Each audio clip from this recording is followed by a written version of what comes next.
to address,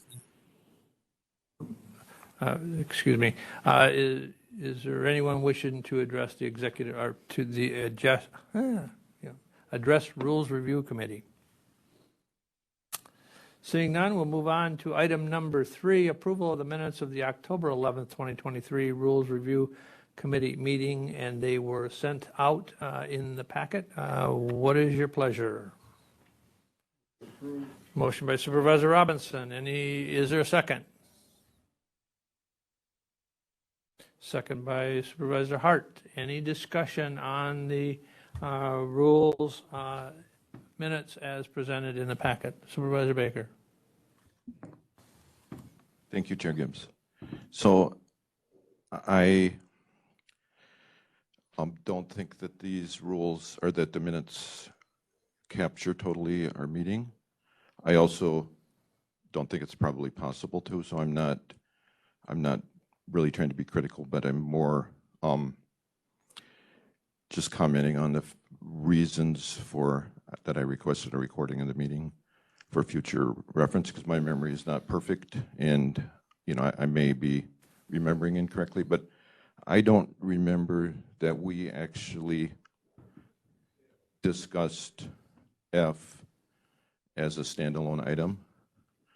That seemed to be more in the discussion of E, and I certainly didn't think that we had agreed to a recommendation for that. So I am at least one of the supervisors who brought that forward, that issue forward.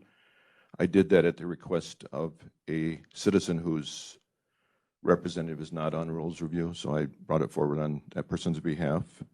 Before I brought that forward, I had asked a couple other Marathon County residents, and they shared the same concern.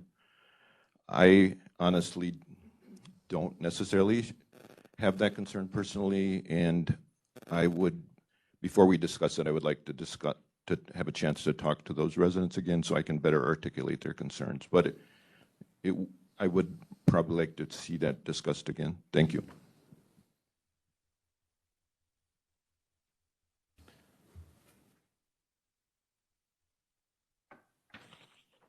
So, are you requesting to amend the minutes, Supervisor?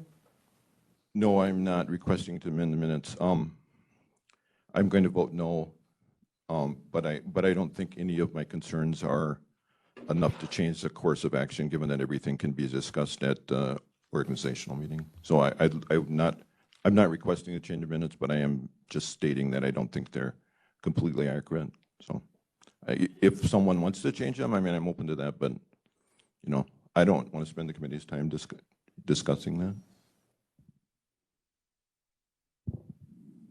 Okay, we have a motion made and seconded to approve the minutes as presented.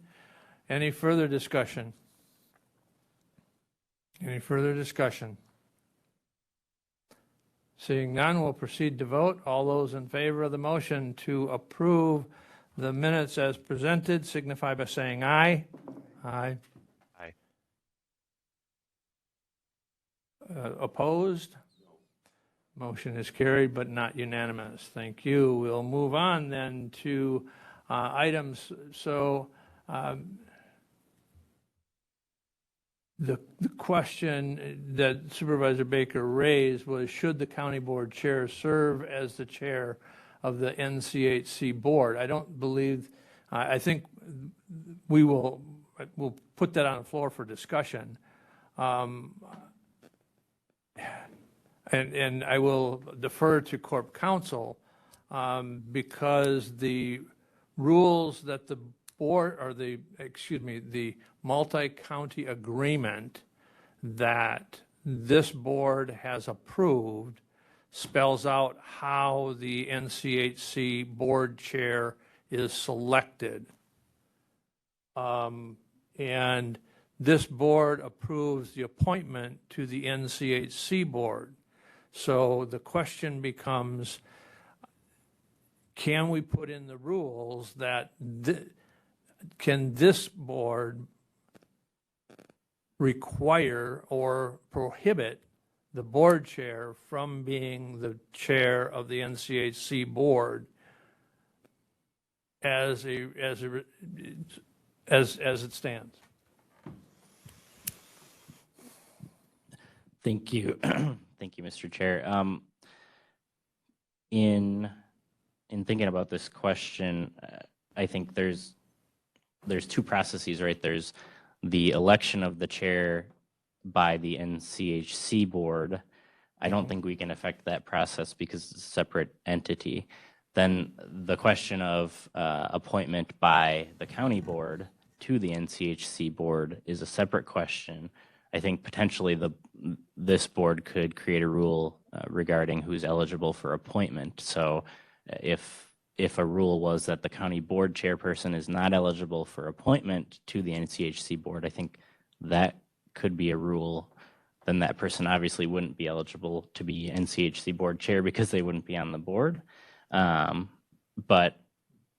I think it's just framing the rule to actually affect the step that the county board has control over, if that makes sense.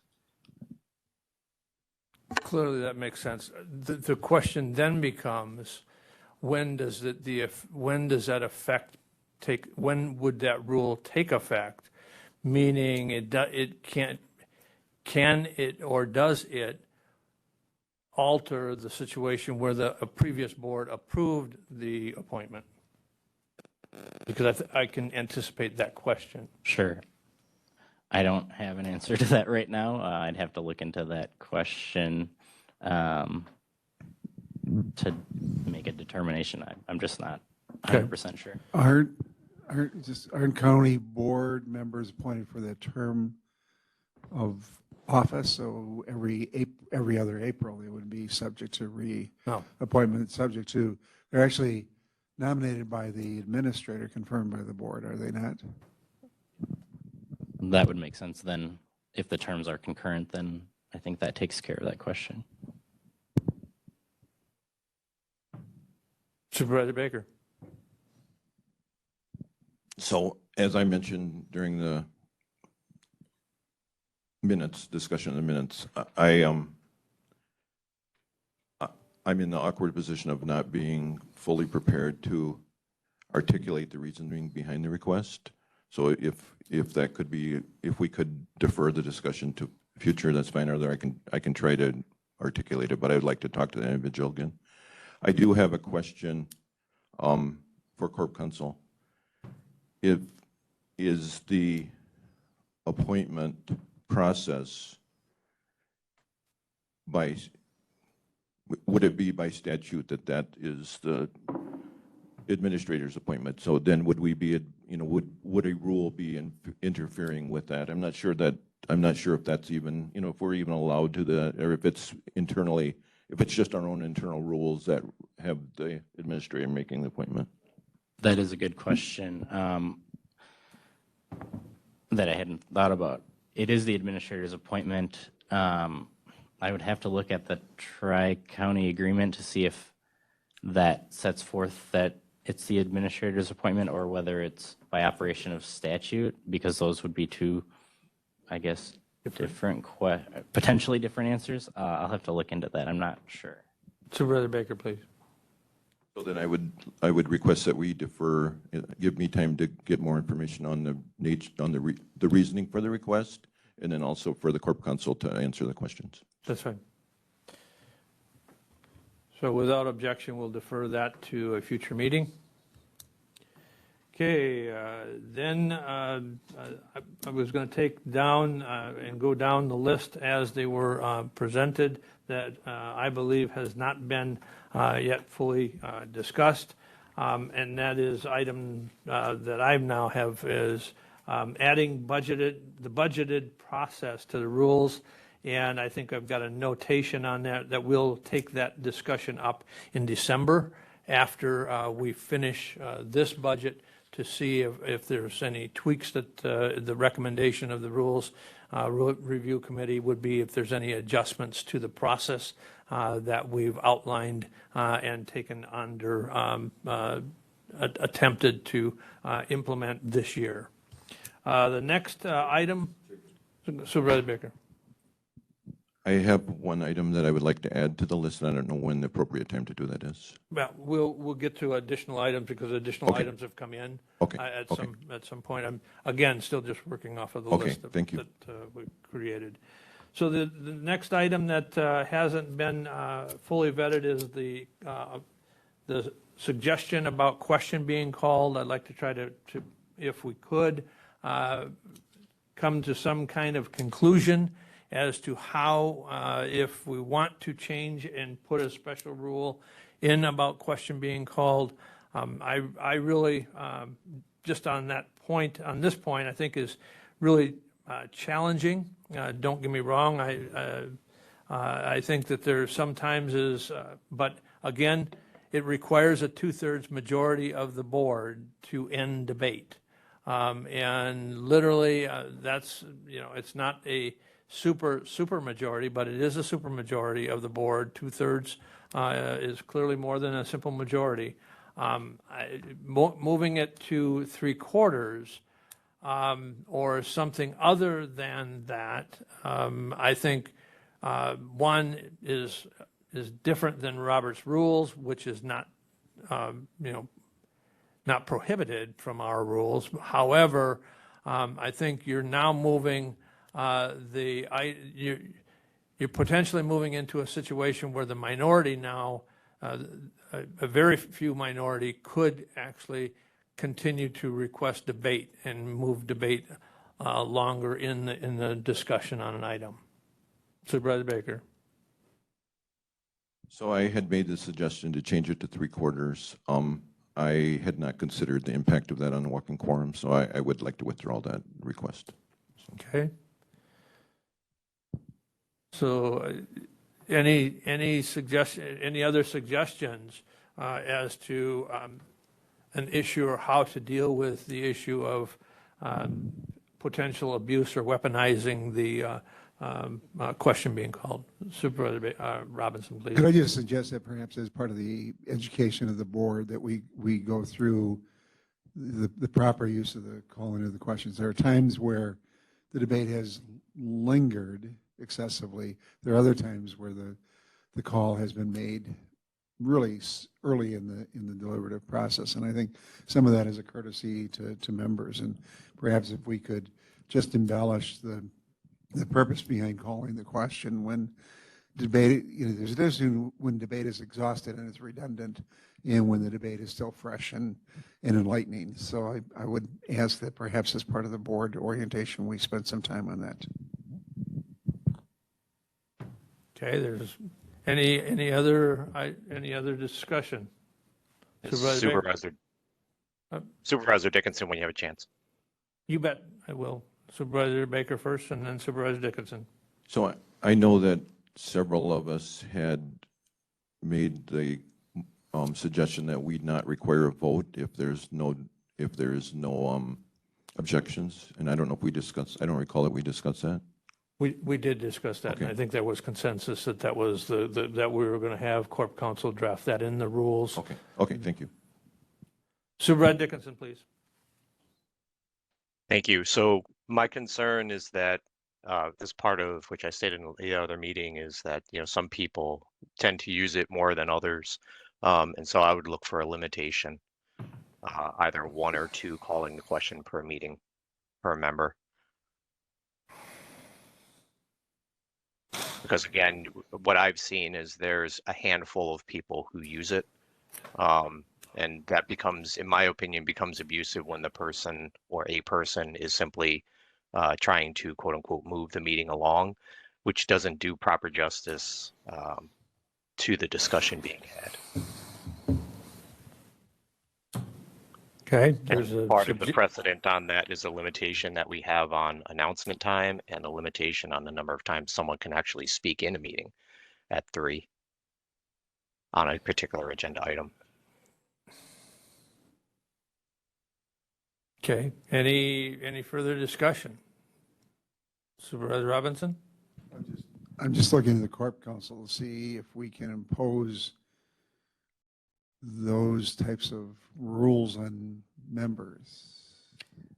I I believe we can. I believe, as Supervisor Dickinson said, it would be analogous to the other limitations that currently exist regarding how many times a supervisor can speak.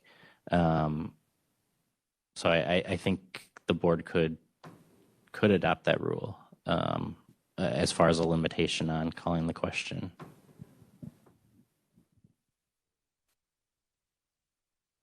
Any suggestions, Supervisor Dickinson, on the number of times then that you would like to see that limited to?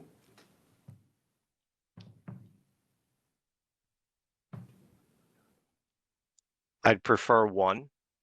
I'd be open to two. Could I just clarify, Mr. Chair, is that Supervisor Dickinson, one time per meeting agenda item or one time per meeting itself? I'm just looking for clarity on that. Per meeting.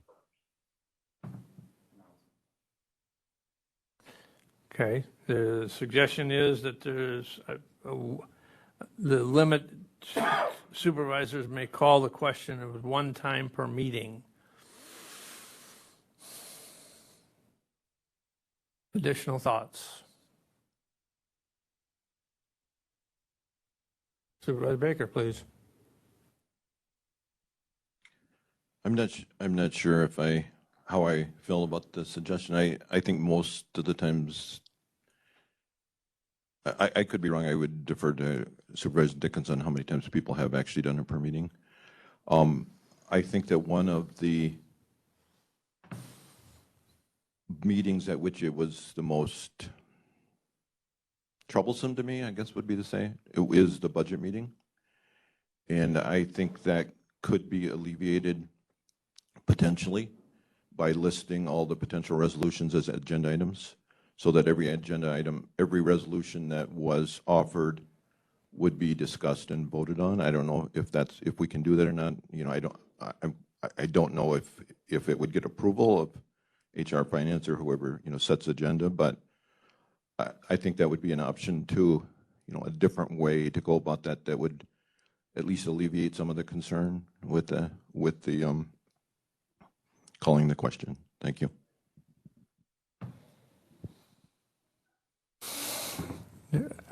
I, like you, Supervisor Baker, I'm not sure that I putting a limitation on a supervisor of calling the question one time per meeting.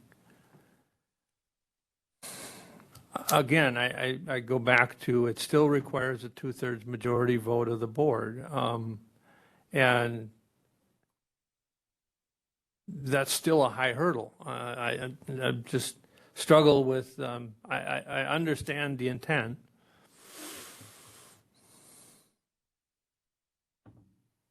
Supervisor Hart, please.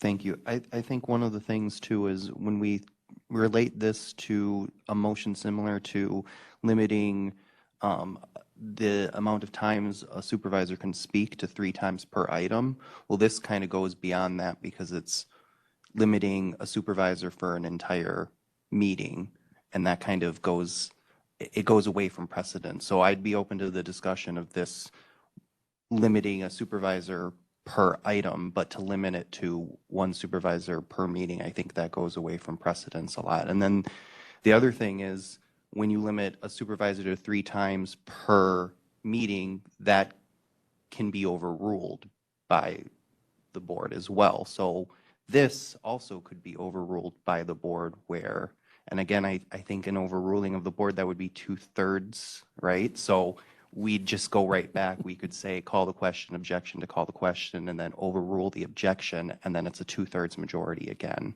So we kind of just end up circling all the way back to it's a 2/3 again. Supervisor Dickinson, Supervisor Dickinson, please. if you put calling the question to 1 per agenda item, the person can actually call the question on every agenda item. So it defeats the purpose of what I'm trying to get through. The objection that I'm having is, and it came from the budget meeting last year, and I agree with what Supervisor Baker said, that if there's a way that you can put in if someone submits some sort of resolution that can actually be heard because it becomes agendized, then that would move in a direction of where we need to be. But I read this before, and it's the using that rule to simply stop debate because you're tired of a lengthy meeting or a lengthy discussion on a particular item or whatever is an abuse of that. So again, if we did it 1 or 2 per meeting, we could also put in with the resolution that if you have submitted resolutions, that they would be heard. And the other thing is that the chair has the power right now to tell someone that he's not going to accept the calling of the question. That is part of the Roberts rules right now. So, I mean, however we get to that point, I think it's something that we should be considering. And so if we're not going to, if we don't want the chair to do it, because we might feel that the chair is aligned one way or another during the conversation, then we should put it in our rules. Thank you. Thank you. I defer to the Corp Counsel. I'm not sure that if it's a properly formatted motion, I don't know that I have the discretion to ignore the motion being made, especially if it's seconded. I think the only thing I can think of is if the chair were to rule that a particular motion or procedural motion was dilatory or was being used for an improper purpose, I think the chair could make that determination. And then the chair's ruling would be subject to an appeal and potentially the vote of the board. But I don't think the chair can ignore a motion. I think the chair could rule that a motion is out of order because it's dilatory or otherwise causing the meeting to be delayed. But there's a fine line there, certainly, with making that determination on a calling of the question. I think that's probably pretty difficult in the moment, but. Well, and I think to Supervisor Hart's point is that the board can overrule the chair with a 2/3 majority, which is the same majority required for calling of the question. So you get into a duplicative process in essence, potentially, in that if I rule the motion out of order, the board can overrule the chair with a 2/3 majority and say, no, a motion was in order, and then we're back to having the motion being heard, voted upon.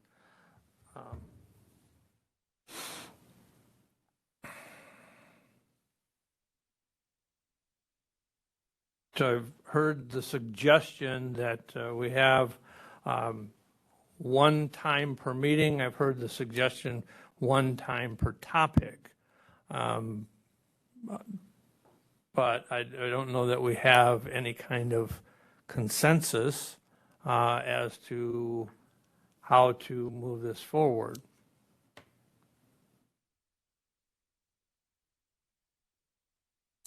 I see Supervisor Seefeld has joined us.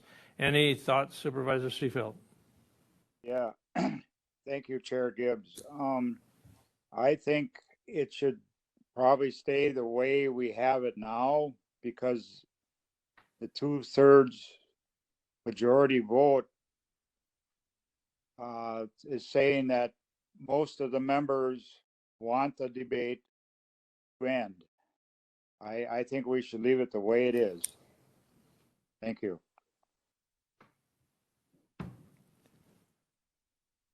Supervisor Robinson's strong suggestion is that, or suggestion I should say, is that we provide much more education and at the orientation and to what the motion, and why we have put into the rules that everyone that requests to speak that's in the queue is authorized to speak even when the question's been called by a supervisor.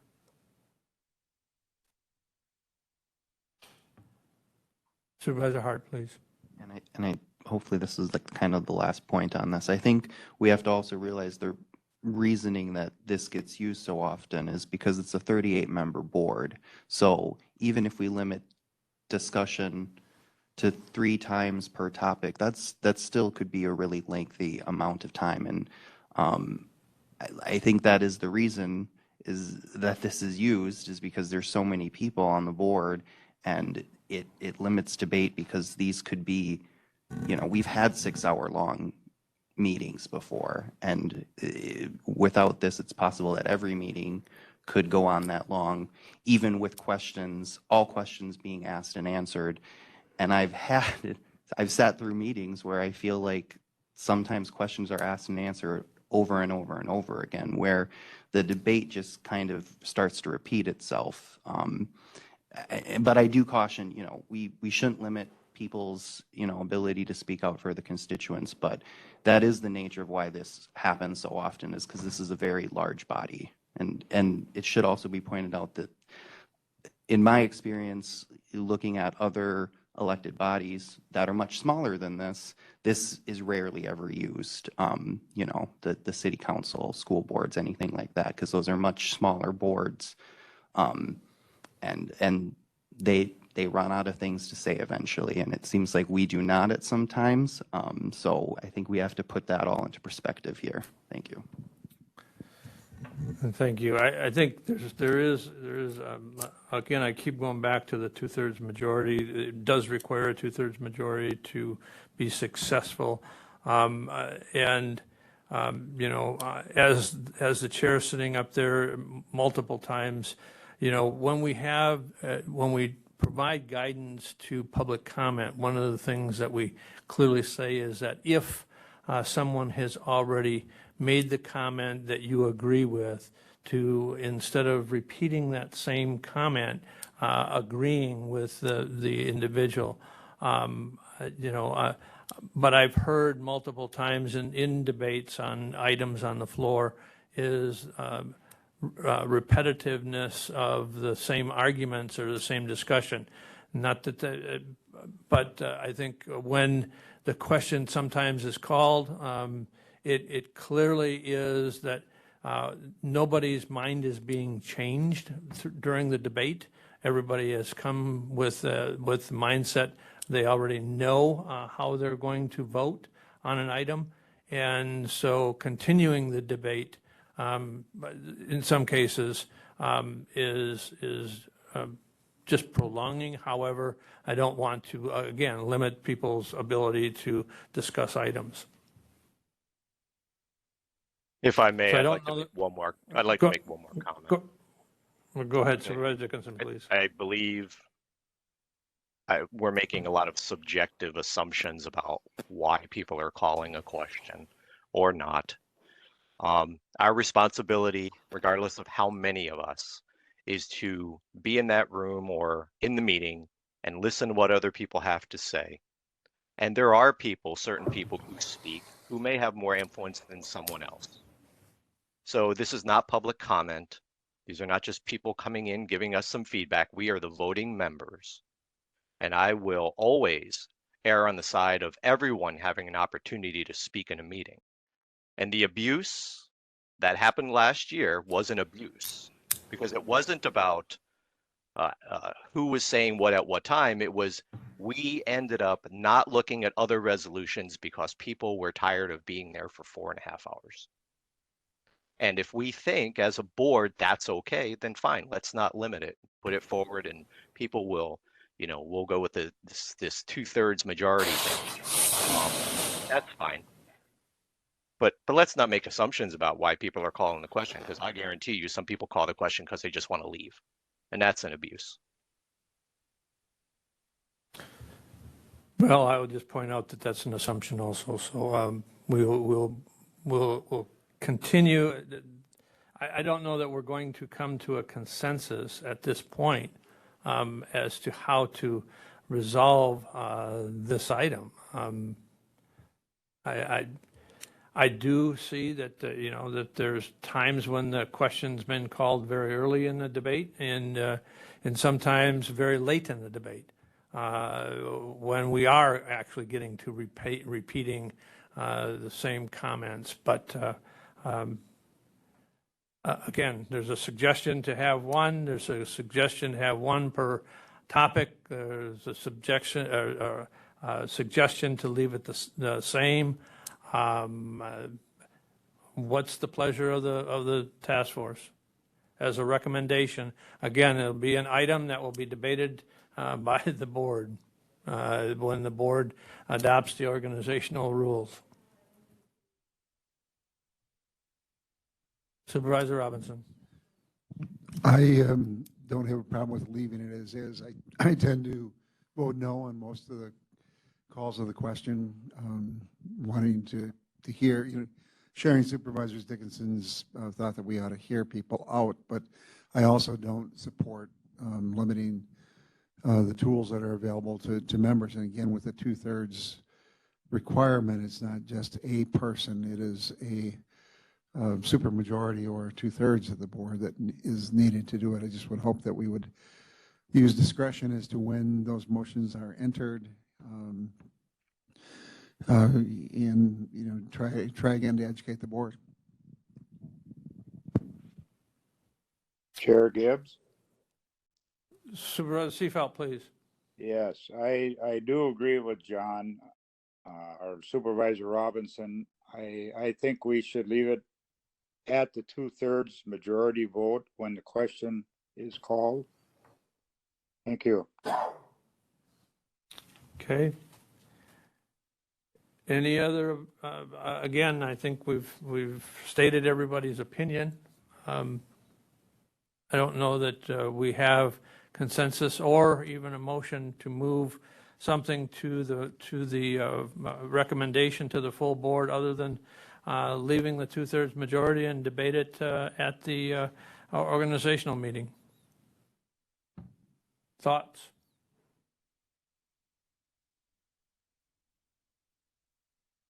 Okay. Moving on then. Next item I come up with is committee members can place up 3 members of a committee can place items on the agenda as opposed to the current process. And let's look back at how the current process and why the current process was developed. If we look back to the session immediately preceding this session, the reason that the rules were adopted the way it was, the way it is actually in the rules today, which does not prevent any one person from bringing an item to the chair and then being disseminated to the appropriate standing committee of jurisdiction, was the issue that surrounded the Community for All resolution and its process. So what this did was prevent the repetitiveness of an item showing up on the agenda. And so if someone wishes to have an item on a committee agenda, they can request it of the committee chair. If the committee chair refuses, they can offer they can require the item to be given to the chair. The chair must disseminate it to a committee, and the committee must put it on their agenda item. Now, what it does prevent is it prevents a individual from selecting a specific committee to require an item to go to. I would label that committee shopping. I don't want to say that that's but it forces that there be rationale for jurisdiction that the item that the chair is disseminating to a standing committee, and that alleviates the standing committee chair from not putting it on the agenda. Our rules require that they put it on the agenda, and it is brought up for discussion. So that's why the rules got adopted the way they did, and that's how we've gotten to the point where we did. But the or the question was, if you have 3 supervisors that request an item, that the chair is going to be mandated to put that item on the agenda. The question, the concern that I have is twofold. One, that the item is germane to the topic of the committee of jurisdiction, and then 2, that you're potentially wading down a road where you may effectively, potentially, violate a walking quorum, because now you're trying to create consensus amongst 3 supervisors when 7 are effectively on the committee. And if one person is out and going to be known to be out absent, or 2 out known to be absent, it potentially leads to where a walking quorum could be potentially viewed as being incurred. So, discussion. Supervisor Baker. Thank you. So I have heard the concern from Corp Counsel, and repeated again today, that, you know, it with 3 people, that we could be creating a walking quorum. So I'd be happy to amend the recommendation to only that two committee chair could get it on the agenda. That would be fine with me.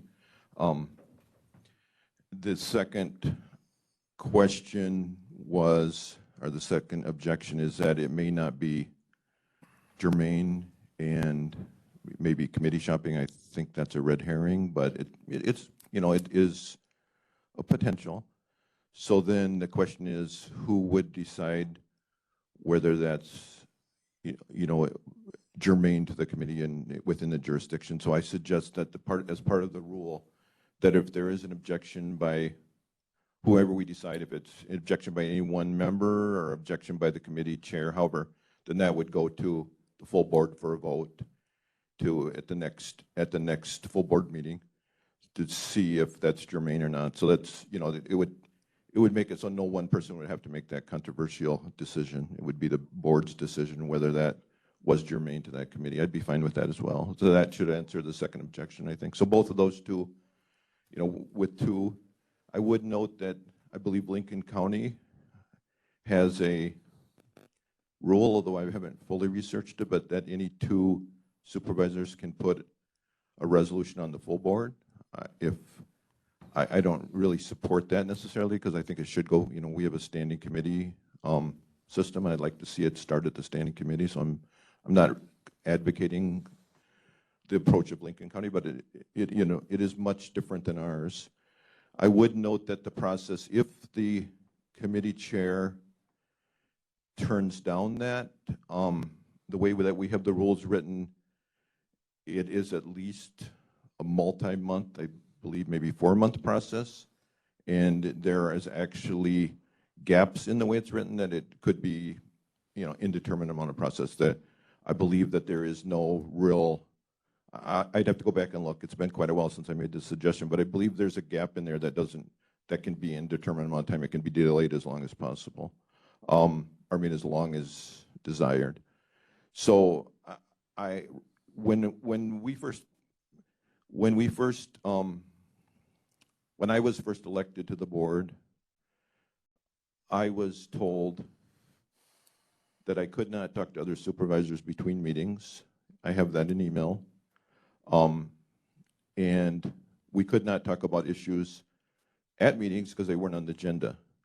So initially, you know, we couldn't talk to each other between meetings. We couldn't talk to each other at meetings. And I did extensive amount of research. It's in my footer on my email, that Zucchino, which was not being talked about, that advice was not up to date, that coming from the Attorney General, actually.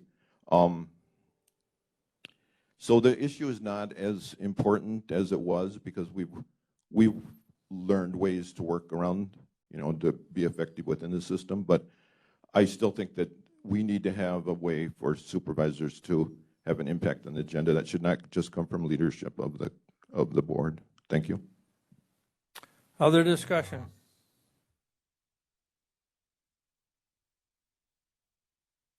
Supervisor Robinson. Well, the genesis for this really goes back to former Supervisor Day. And he wanted to make sure that there was a mechanism by which you could, if there was a majority of a committee and or board that wanted an issue up, but the committee chairs were an impediment to it, a way of getting it. So perhaps, Mike, if you could pick up on Supervisor Baker's comments relative to the timing, but maybe give us a flow on how that works. I think the intent was to try to deal with it within a 60-day time frame. And if we're beyond that because of some structural impediments or barriers, are there opportunities for us to address those? Sure. So the existing rule is in Rule 3, Section B.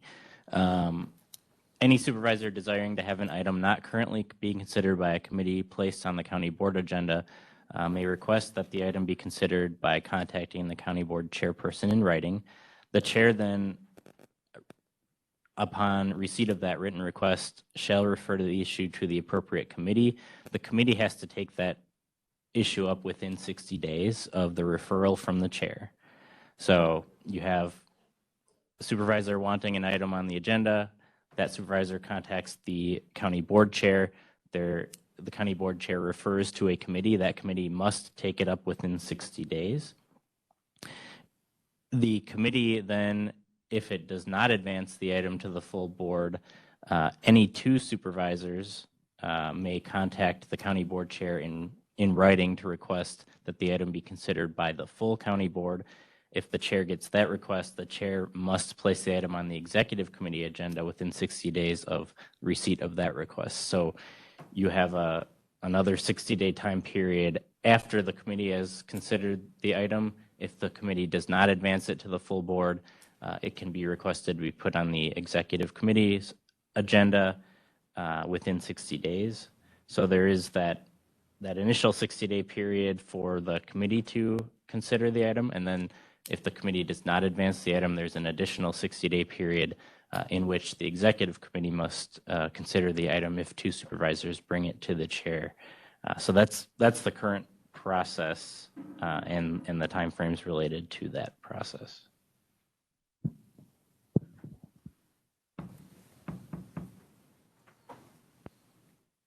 Supervisor Dickinson. Supervisor Dickinson, please. So in that timeline, we don't consider the gaps. And if it's 60 days to get it on the agenda, what if, so it goes that long and then you have another 60 days where it doesn't even go to the full board. It has to then go to the chair and then to be determined upon and then go to the committee and then they have 60 days. So if the chair in either of those situation delays, say because of the multitude of responsibilities by a week or 2 weeks, we've now added potentially another 14 to 28 days to that process. So I can see what Supervisor Baker is saying in the extension of that it becomes quite long. Thank you. Supervisor Baker, please. Okay, so I found the section that I was referring to. It's in the same section that Corp Counsel just read. So any supervisor desiring to have an item not currently being considered by a committee placed on the county board agenda may request that such item be considered by contacting the county board chairman in writing, period. The county board chairperson shall, upon receipt of a written request, refer the issue to the appropriate committee. There's no time frame for that. That does not say that that the chairperson has to do that within 60 days. It says upon receipt, so it doesn't specify the time. The receiving committee shall in turn take up the matter within 60 days for appropriate action. So I hesitate to bring this up, but I had made a request, and it was 6 months later that it was referred. And Chair Gibbs said that he had forgotten, and I believe that, that is correct. I take him at his word that it would just fell through the cracks. And it turned out to be something I was just as happy not to bring up anyway, but the point was time had went by and there was even no need for that at that point. But so the one point was, though, I don't believe that the way this is written, that there is a time limit from the time the request is received until the time that goes to the committee. And, we would ask that Corp Counsel comment on that. Thank you. No, I agree, Supervisor Baker. I read it the same way. There is no time limit that applies to the chair's referral to the particular committee. So I think that potentially could be something that could be added within X amount of time.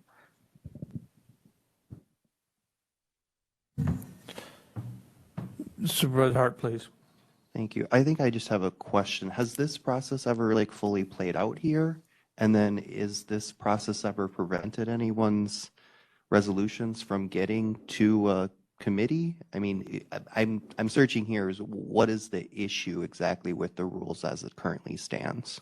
Is it the time frame? Is it that items are not being moved properly to the committees? Is it that items aren't being discussed properly? What is the issue exactly? I think the one issue that Supervisor Baker brings up is a valid point, and there was a request that Supervisor made, and it came to me, and I apologized to Supervisor Baker when he brought it, and I did not forward it to a committee, and it was not intentional. It was an oversight on my part.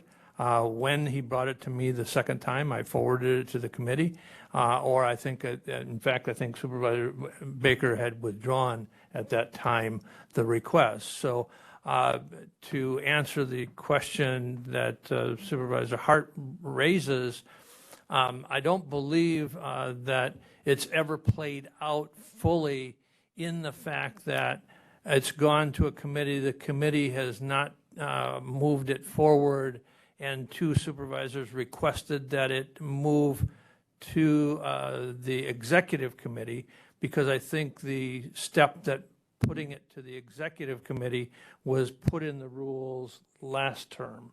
I think prior to that, we had that two committee members or two board members could require it to go to the full board, and that's what actually happened. So we haven't had it play out in the fact that it was, if a committee turned an item down or took no action, that two supervisors requested it then be placed on the agenda, and it would be required to be placed on the executive committee agenda. That's never played out. It did play out the previous term where two supervisors requested it to go to the full board, but that's the way the rule was written before, that it went to the full board for debate, and it went to the full board and debated. So if I misspoke in any way, I would be clearly, that's not the intent. That's exactly the way I remember it. Corp Counsel, is that the rule change sequence? The rule change sequence does sound correct. I think previously we didn't have the executive committee piece, so two supervisors could request an item go to the full board, and that was the process that had played out previously. Supervisor Baker, please. Thank you. So in response to that question, there has been at least one time, and I believe multiple times, that I have requested an item be put on a standing committee when that was not done. And I believe in at least some of those cases, but my memory isn't perfect, I believe at least some of those cases there was other members of the standing committee that also requested. So that was not on the standing committee.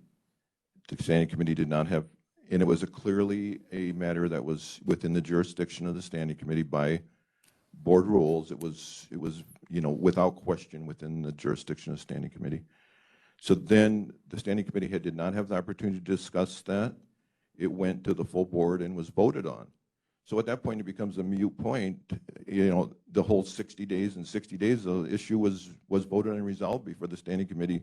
There was no way that we could have recourse, or the whole process is, was not even applicable because that issue was resolved at this next full board meeting. So, I mean, I don't believe that this system is functional. Thank you.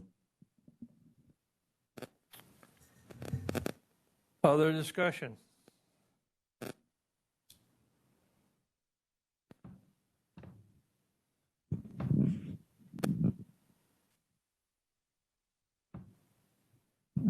Supervisor Robinson? I'm just thinking out loud. I think is the issue, is the issue one of tracking so, we don't have those gaps and then putting timeframes in there? And I know it's a separate issue from the one you're raising, but do we want to give some thought to, having a turnaround time relative to the request coming in and the chair making a determination and sort of having a tracking mechanism? Because we all get hundreds of emails or lots of emails, and it's possible for those things to get lost in the process unintentionally. And if we could just get a sort of a tracking system, and to a degree, I'd look to the clerk as part of that process because they become requests of the board. So maybe we give some thought to what's the turnaround time on that? Is there a role for the clerk? Because technically the correspondence is supposed to flow through the clerk, is it not? And looking at yes, no, yes. When you say, is the communication supposed to flow through the clerk, what communication specifically are you referring to? Relative to items before the board, or is that the chair? I'm looking for clarification on roles, and Corp Counsel, if you want to. Yeah, I think my answer would be not necessarily. I think there have been occasions where supervisors have contacted committee chairs directly, and then the committee chairs just communicate the agenda to the clerk's office after the fact. I don't know that the clerk's office is always involved in that initial conversation. my only reason for throwing the clerk into the mix is that they're sort of that repository of items to be considered by the committee, and that sort of gets it into the queue, if you will. But I'm open for discussion on that. We often get CC'd on things, but it is ultimately the chair's responsibility. It's their agenda, so they're the ones who say, yes, go ahead and put this on the agenda. We never put something on an agenda without say-so from the chair first. Supervisor Hart? Thank you. And in this question of tracking, I think it should be the responsibility of the supervisor bringing it up, not any, and I don't want to put any extra work on the clerk too, because I think if someone really cares about something, it should be their responsibility to, and maybe this all goes to the conclusion of, again, better understanding and more discussion of this at the board full orientation, where we say if a supervisor is really passionate about something and wants to bring it forward, here's how you do it, here's the exact process, and then put it on the onus on that supervisor in order to make sure that they understand the rules and are operating within that. Because I know just on the committee that I am in that we've had items brought up in the finance committee that I didn't even get seconds in the finance committee, but was still brought up on the agenda because the supervisor had cared enough to play out this process and contact our committee chair and get the item onto the agenda, which we discussed. And it didn't have committee support by even 2 supervisors on the committee. So, I think it really depends on the supervisor and making sure that we all play our role in the process of moving items along. Thank you. Supervisor Dickinson. Supervisor Dickinson, go ahead, please. If we follow the rule and the rule says submit it, and then the person who it's submitted to now has the responsibility within the rule, it's that person's responsibility. I shouldn't have to knock on the door 5 times to get a response. Follow the rule, otherwise change the rule. Second thing I would say with the 60 days, What you can consider there is saying within 2 meetings. So maybe the meeting is next week, it's brought up. If it didn't get on that meeting, it would get on the next one, so then you'd have 37 days. It would reduce the amount of time, I think, from 60 days. I think that would possibly work. Thank you.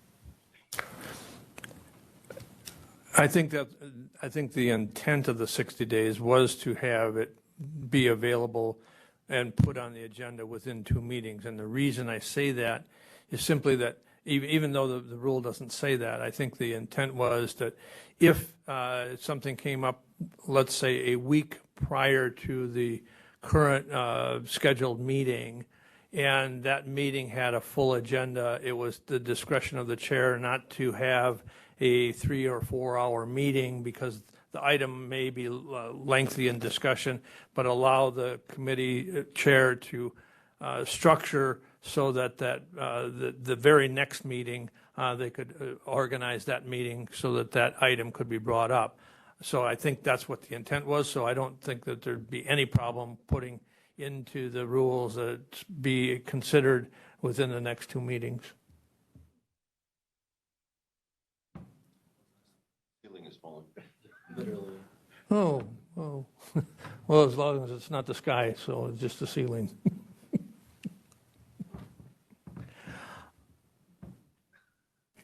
Any thoughts?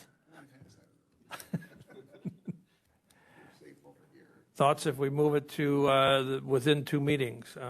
And Supervisor Robinson. Just a comment, from the HR finance, we have 2 meetings a month, and the intent is that generally the first meeting is the action meeting, the second meeting is meant to be more of an educational meeting. I would ask, within, and we've tried to preserve that during most of the year. There may be that it comes in the day before one meeting and the educational committee meeting is already dedicated. There might be a little bit of leeway there, but it would have to occur. I don't know how you write that rule, but I don't have a problem with the intent behind it. I think you could just, and I leave it to the lawyers to figure out how to write it in a rule, but simply stated that within 2 monthly meetings. We have 2 meetings a month. The 2 regular meetings rather than the educational meeting. I think if we relabel the second meeting an educational meeting in our rules, and then you say 2 regular voters meetings of the committee. I'll just say I understand the intent. point, and I don't have the verbiage in my head, but I understand the point, so I can wordsmith it in my head.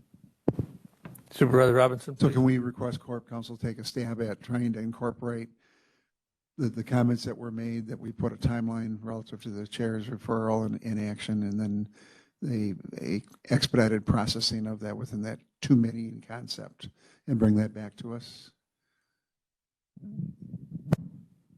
Supervisor Baker, please. I would ask that we also have him address the original request so that we have something that we can look at and discuss and make a decision on. Any objection? Okay, let's move on. The next item I have on the list, closed session recording be required upon any supervisor's request. So we have it in our rule, and I'd refer to Corp Counsel to refresh the committee as to how the rule is written on recording of closed session. Sure. So this is Rule 10C, and it indicates that no person except the Marathon County Clerk or his or her designee who is lawfully attending a meeting of the county board or any of its subgroups which is convened in closed session pursuant to 1985 sub 1 of the Wisconsin statutes may make or cause to be made an audio or video recording of the proceedings in the event that any voting member of the governance group scheduled to meet in closed session wishes an audio recording to be made of the closed session proceedings, he or she shall make a request to the chairperson of the group within a reasonable time after receiving notice of the closed session. The chairperson of the governance group shall rule on the request prior to commencement of closed session proceedings. The chair's ruling shall be subject to appeal and may be overridden by a majority vote of members present. The clerk or his or her designee shall attend the meeting and cause any audio recording authorized under this rule to be made. The clerk shall be the custodian of the only recordings made of closed session proceedings under this rule. Any person with the lawful right to attend any particular closed session meeting shall have access to any recording made of that closed session by the clerk or his or her designee at reasonable times upon request. The public shall not have access to said recordings until such time as the reasons for the closed session no longer exist. Upon release of closed session minutes to the public, copies of the recordings may be requested from the clerk. And I do know that there was a request for a closed session being recorded this term. And there was, that was turned down. And I think that's the genesis behind the topic and is for discussion. So I throw it out for discussion. Supervisor Baker. So Chair Gibbs is correct. That was the genesis. I had made the this request, and I don't understand the objection to having a recording made, because the individuals have the right to, according to state statutes, I believe, and to our rules. If you are on the county board, you have the right to attend any standing committee closed session.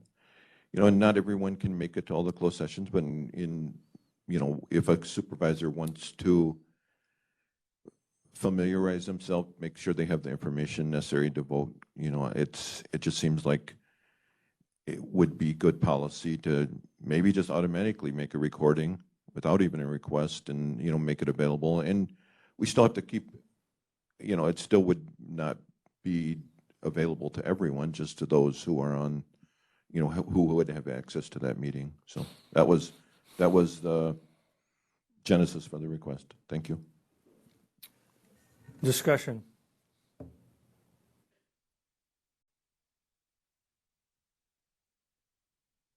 Supervisor Robinson. Mike, I'm directing this question to you.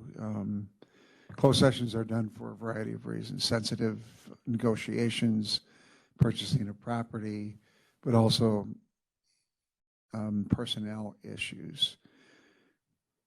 When we get into the issue of personnel issues, are there protections relative to the release of that information statutorily that would limit our ability to release it, because sometime it becomes a public record? Sure. It really would depend on the reason for the closed session. Depending on the reason, and as particular with personnel issues, there could be specific statutory limits on disclosure. Now, those limits wouldn't apply to those who are able to attend the closed session, right? So if you make a recording that's only available to those who can attend closed session, but to your point, at some point that becomes a public record once the reasons for the closed session are no longer present, and then disclosure of that could potentially violate some restrictions. So it really would depend on the particular case. It's so case specific that I can't really give you a bright line rule to follow. I think the reason, my understanding anyways, of the reason that there is a rule prohibiting recording and making a process for that is to address those concerns. So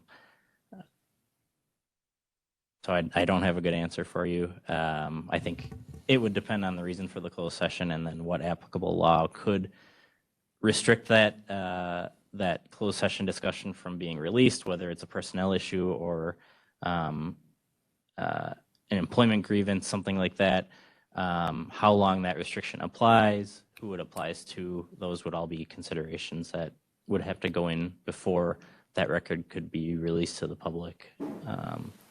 So all things to consider, but no bright line rule for me, unfortunately. So if I understand what you're saying is that sometimes if it's a personnel issue, some items that are discussed in closed session may not ever be released to the public. Is that true? I can't think of, I'm sorry, my brain's still a little foggy. I can't think of the particular instance where something could never be released to the public. I think at some point there's probably a release allowed, but there could be. I'm not being very helpful. I apologize, but I'm just wondering if that then creates a situation where redaction of a recording might be required, and who is going to do the redaction of a recording that's not going to get challenged. Yep, the redaction is a good point. Particularly when you're talking about personnel issues or employment grievances, there could be a discussion of protected information about an employee, which statutorily could never be released to the public. That's what I was getting at. And so that would be, you'd have to, if that were to be released, that video were to be released or recording were to be released, those items would have to be redacted each time. Otherwise, we'd be violating the law by releasing that protected information. Supervisor Hart, next, please. Thank you. And I have a question for Corp Counsel. I want to know what the consequences of breaking closed session are. By breaking closed session, are you referring to talking about it outside of closed session? In the context of this, my concern would be if we're sharing information, what if that information were to get out? And I don't want to assume bad intention, but I mean, if we're going to create a recording and then send that recording out, there's a possibility that that confidential recording could get released to the larger public. And I want to know what the consequences are for the person that were to release that and for the board itself. Sure. So again, depending on what the information is, right? If we're in closed session to discuss sensitive contract negotiations and someone releases the content of those negotiations, what's the result? Those negotiations become public. The reason for the closed session was to protect our bargaining position. Our bargaining position is destroyed. If we're talking about an employment type of situation where we have, let's say, a grievance that's being heard by the HR Finance Committee, and personal identifiable information is released that's protected under employment law in Wisconsin, that could subject whoever releases that information to penalties under the employment law statutes. So it really depends on what the information is that's being released, whether it's protected information or whether it's just information that's damaging to the county's position. So it depends on the reason for closed session. Supervisor Baker. Just to be clear, our rules require that that recording stay in the county clerk's office, not be released, and I'm not requesting that that be changed. However, I think that there is a point when that record becomes releasable and searchable by an open records request when the rationale behind the closed session or the reason for the closed session is finished. But and that's why I'm trying to understand where there's risk to the county in releasing a record that potentially has something, because if it's a disciplinary action on an employee, for example, once the disciplinary action is taken and is moved forward, there still could be something in the closed session that's not potentially releasable.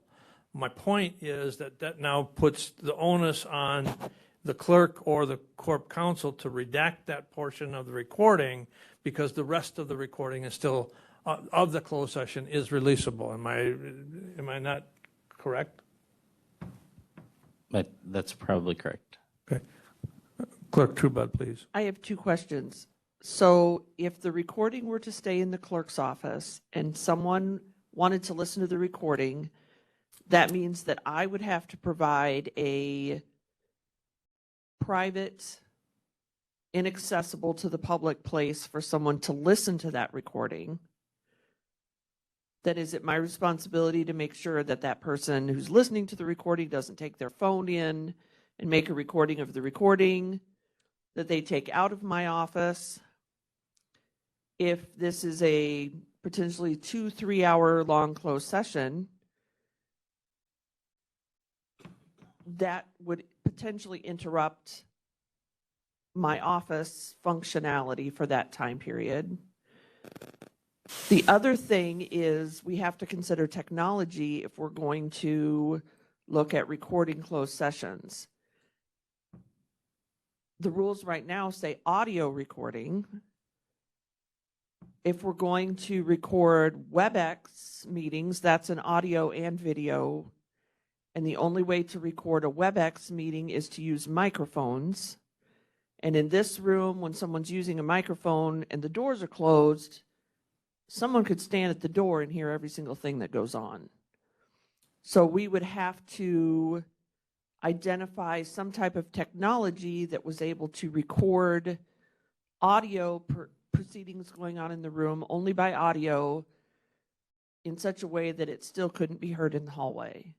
So I think there are lots of moving parts that would have to be considered if we did go to recording. I know back in the day it was done on a little dictaphone because I still have in my files, I still have little tapes. micro cassettes of closed sessions that have been there for years and years, and they're probably no good anymore. But you know, what's the technology that we use to record closed session meetings? There are lots of questions that would have to be solved in order to do this, I think. Supervisor Baker, please. Thank you. I certainly acknowledge that there are potential issues and extra work for the clerk. And I think those need to be the topic of discussion.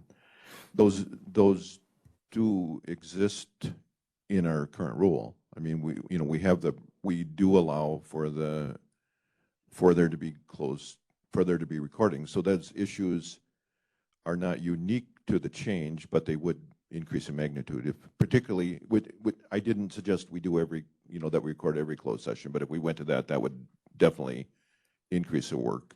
So in this case, over the last year, I think we've had one, I thought perhaps two requests. So it's not a, historically speaking, it's not a large number of requests that were made. But there's nothing saying that it wouldn't be going forward if we changed the rule. So that is something we need to consider, whether it be additional funding, additional space, I think those are valid topics of discussion. Additional discussion. I don't know that we have don't know that we have a solution to some of the questions raised. I think we need to think if there is possibly at least a discussion with CCIT, if that be the source of how we do if we were to implement, how we would do recordings and what technology we utilize, because currently the WebEx recording does require, yesterday was a prime example. Everybody was not using I don't believe everybody was using microphones in the discussion, or they were? No, they were not. And so literally I was on the WebEx and could not hear half of the discussion that was taking place. So if we create recordings that don't have, I think we create challenges when we don't have total communicate, we don't have total comprehension of the discussion.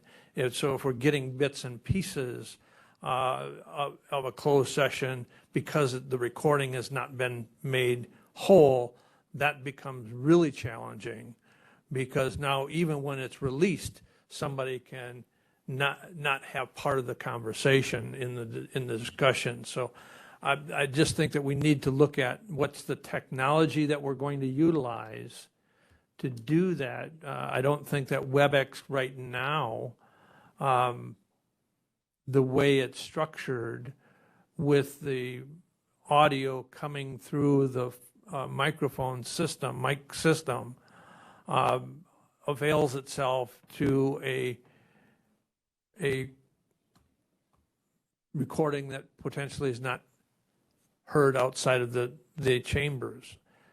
The other part is once we take the microphones out, we create a recording that potentially is not going to have the full audio, and I think that's also problematic. Again, that was the discussion I had. So maybe I think maybe the way to move this forward is to find out if CCIT has a solution in technology to be able to do an audio recording of closed sessions, and then put in the rule that before they're released, before any of those are released, if we go that forward that way, that Corp Counsel be required to review the recording and redact anything that's not redactable if it involves an employee situation. Again, I'm not saying all, because I think anything other than outside, I don't believe that there's anything outside of employment that would never be releasable. I think all of the rest of the recordings of closed session is releasable once the closed session disappears. So I don't see the need to have Corp Counsel review a closed session recording that's not involved, does not involve an employee disciplinary action or something of that nature. So I think the way we move forward is we research the ability to find a solution to recording, if possible, through CCIT, and bring that back for discussion on the committee. Is that agreeable to everyone? Yeah, I would agree with that. Supervisor Any objection? Seefeld.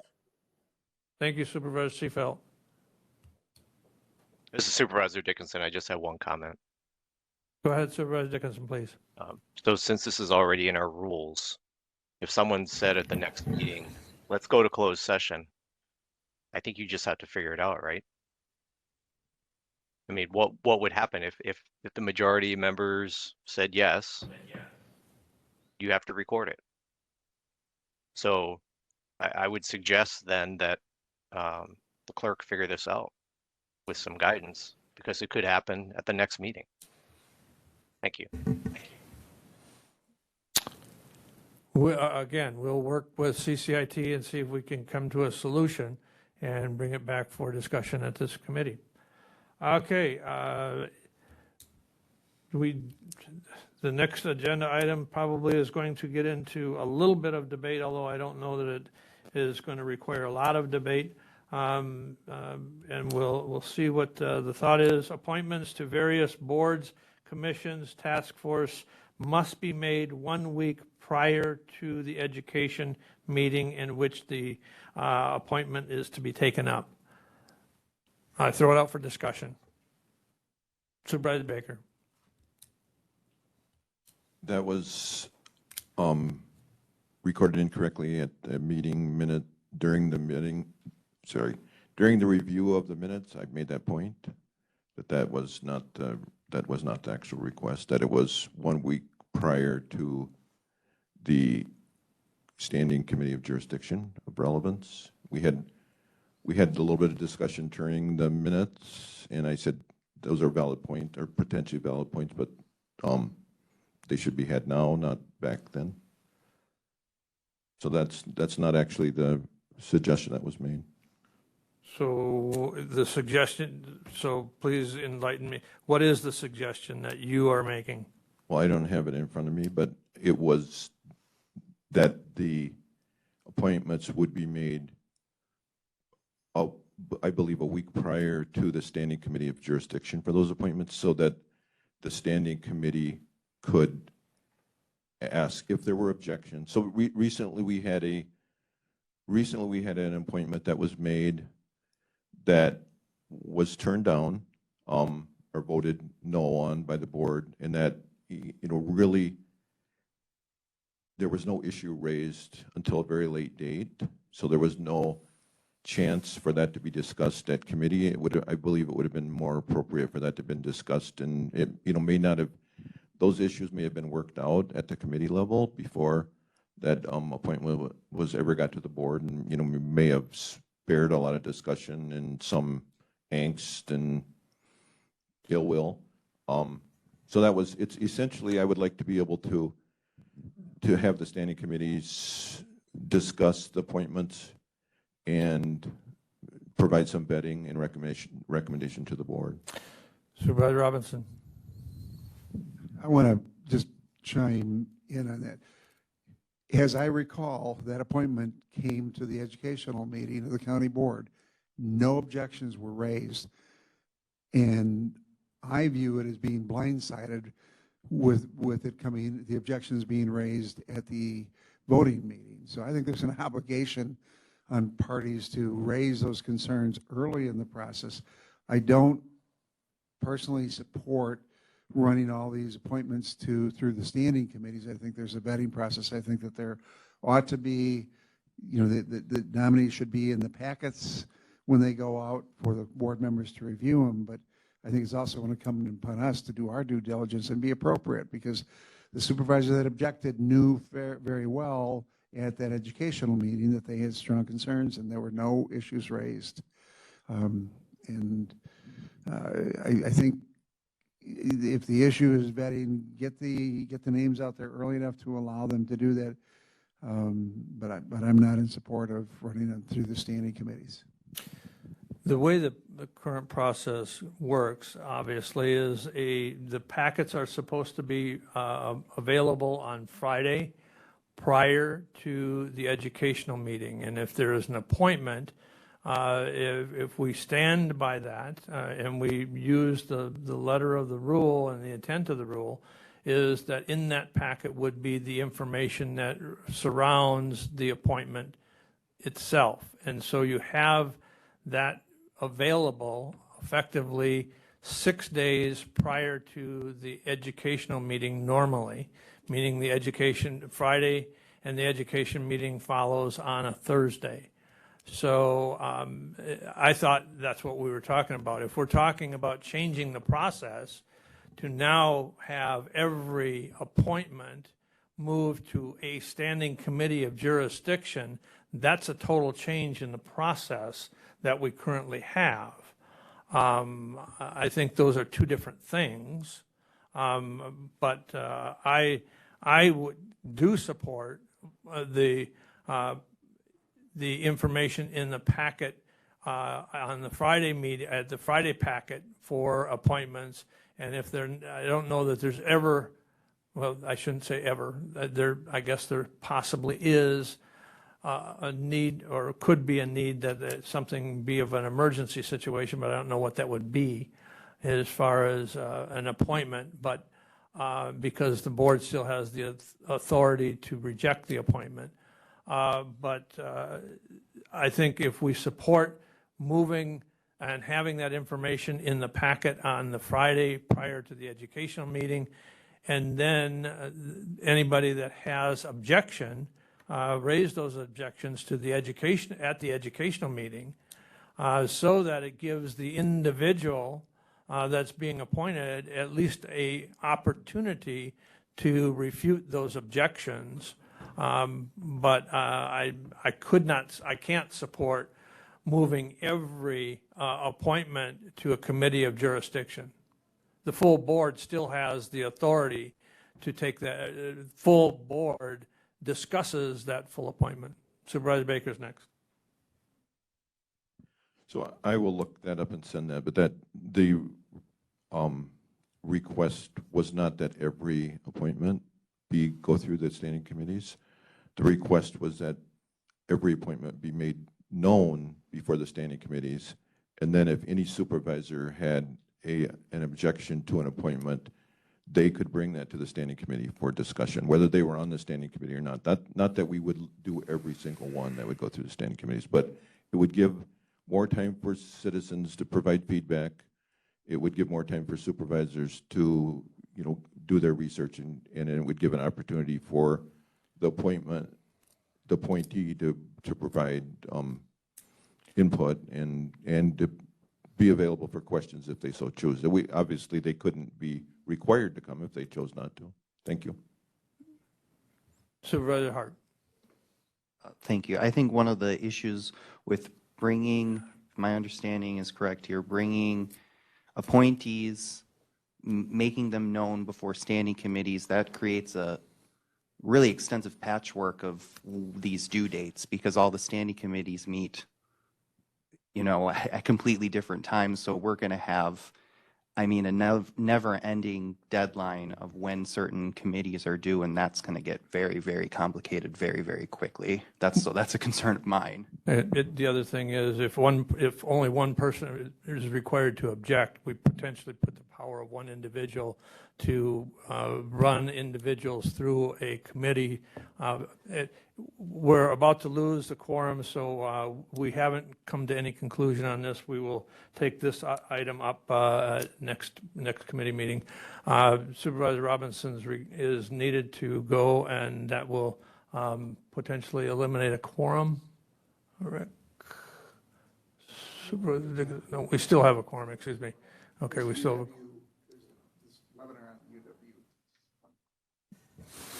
So I don't know that we have a solution to that question, or the question, but I really, at least to the Rules Review Committee, I think that if we're going to allow one supervisor to object and then force that appointment to in other words, we hold off that appointment because we bring the appointment is brought during an educational meeting, or a week prior to 6 days prior to the educational meeting. It's in the packet. Now, from an operational standpoint, Supervisor X decides to object to that.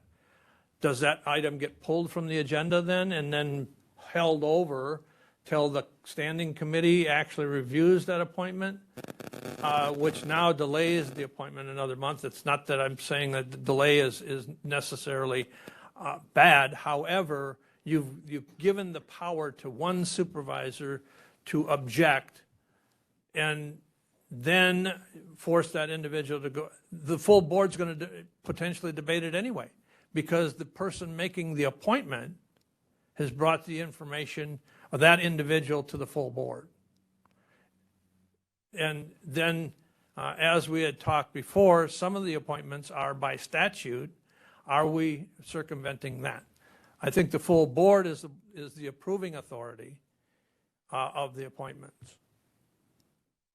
Supervisor Baker. So to the question of, would this create a complex because of different committees meet at different times? So the rule could simply state that it would be, the appointments need to be made 1 week prior to the first standing committee meeting. So it would add a little less than a month to the process.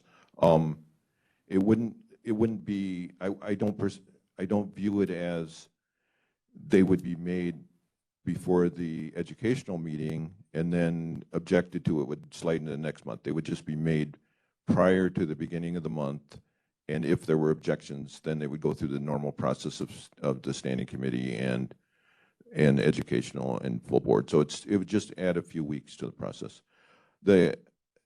I would push back a little bit on the suggestion that that the full board makes the decision, so therefore it shouldn't be discussed at standing committee, because that's true of almost every decision that we make. If that to follow along to the logical conclusion of that argument, then we would need no standing committees, because every decision, or almost every decision, is made at the full committee, or made at the full board level. So I don't see why this is a unique compared to other compared to other issues. Thank you. All right, any other discussion? Again, I don't know that we have a consensus on this. I do think that adds timing, it becomes a timing issue. And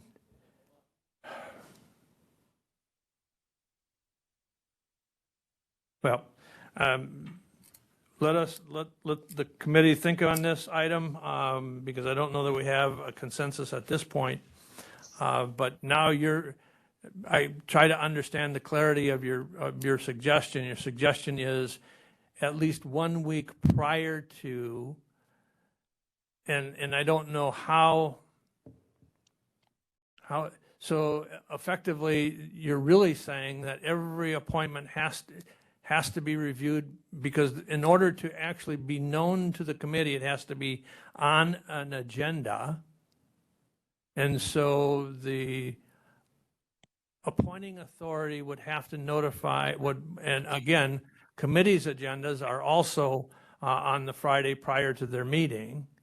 So those would be required, all appointments would be required to be made by the appointing authority that the Friday prior to, well, actually Wednesday, prior to the standing committee's meeting, and then reviewed by the committee, because it'd have to go on the agenda.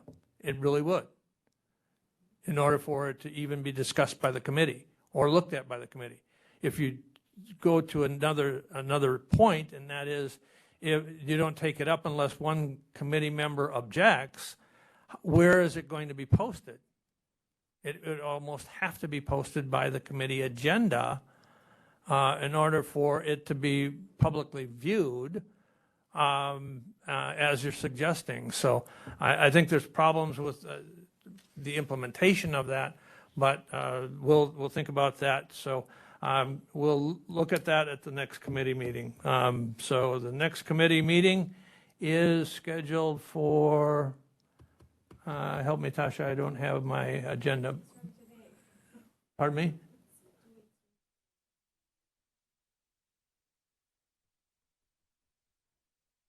It would be Wednesday, November 8th. And with that, any other announcements? Seeing none, I'll accept the next famous one. Any motion? Supervisor Hart with a motion to adjourn. Is there a second? Supervisor Seefeld, second. Supervisor Seefeld with a second. Any discussion? Seeing none, all those in favor of adjournment signify by saying aye. Aye. Aye. Okay. Opposed?